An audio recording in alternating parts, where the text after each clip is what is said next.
Do you think Paul would have kind of say if ECW caught more fire, you got television, a big television deal hypothetically and stuff like that.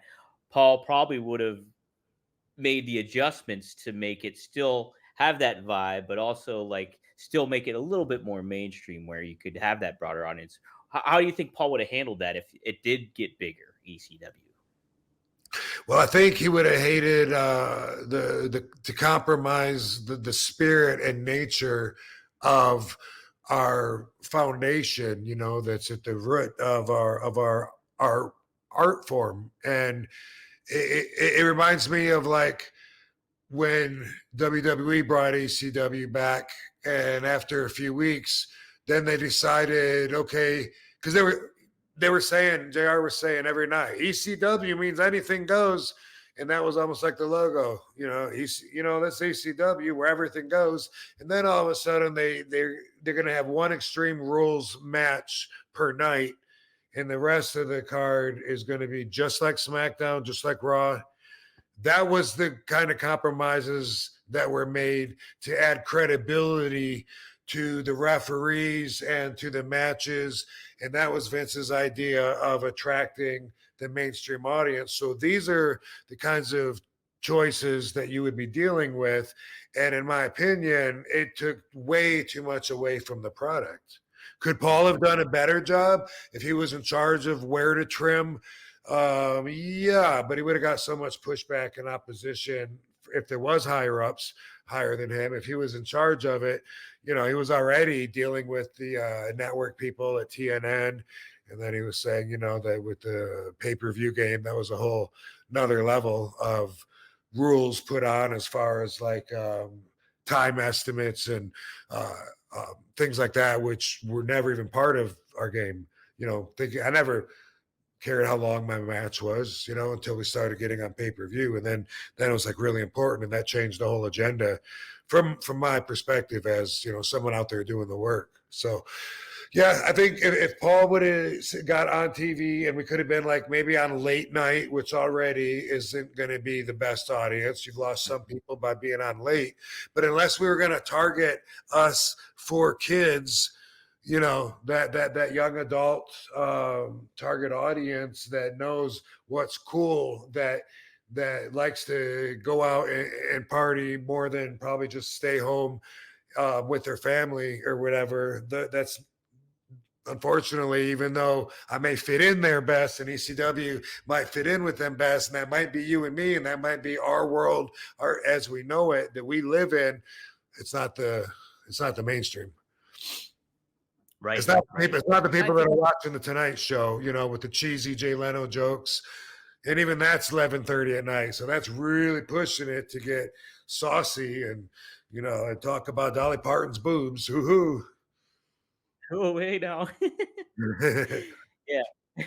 But I will say too, I think it wasn't just blood and guts too with ECW. Obviously, that was part of the thing, but that's kind of where the culture of the 90s was going, was in that you had the Jerry Springer, you had a lot of that different stuff, or Howard Stern, a lot of those elements coming into play where things were getting a lot more edgier and things like that. But on top of that too, you guys also had you introduced like the luchadors, and then WCW started adopting that into the cruiserweights and bringing them over. And then, but a lot of like the way promos were executed, the way certain things were executed, all that event, and Stone Cold even started cutting his Stone Cold teeth in ECW before he went to WWE. So there's a lot of stuff that got adopted over into the other mainstream products, and those got edgy too because of ECW. ECW was very much ahead of the game when it came to a lot of that stuff, and that was part of the counterculture ideal, I think, too. So, yeah. Pretty interesting thing to think about, I think. Yeah, I mean, not to mention that all the wrestlers that are out there now were influenced by watching us wrestle. Like if ECW was cool to anybody, it was to wannabe wrestlers that are, kids practicing moves, wanting to be wrestlers. They watch us, and then they're putting each other through tables and everything and diving off stuff. But yeah, we definitely have,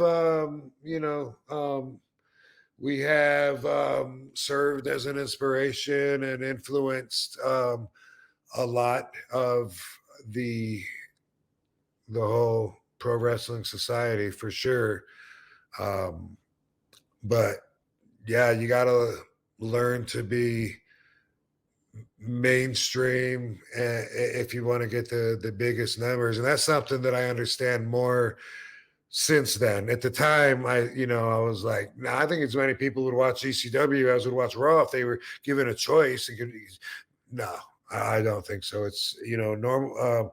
I think the status quo, mediocre people are that way for a reason. You know, Yeah. And it's like it's hard to compete against something that's established as WWE was too, even at that juncture. Because I mean, you look at the history of it back then. They had Hulk Hogan before that. They had Bruno before that. So they were in the big New York market. They were the primary thing there. So it's just like they already had an identity established. You guys were growing and trying to make a name for yourself and trying to be different at the same time. So it's just like different circumstances for both for sure. So that's kind of interesting. Yeah, I thought that was a good conversation. I like that one. Let's see. What else do I want to cover too? Oh, it's like if you're yes. in adult entertainment, you want to be an actor, you want to be an actress. Okay, but if you do it like in the adult world, you might still be call yourself that, but you're not going to get the same majority, the same mainstream crowd. You're going to get a niche crowd that watches those kind of movies. Something to compare it to. Right, right. You know. Yes, yeah. Yeah, I like it.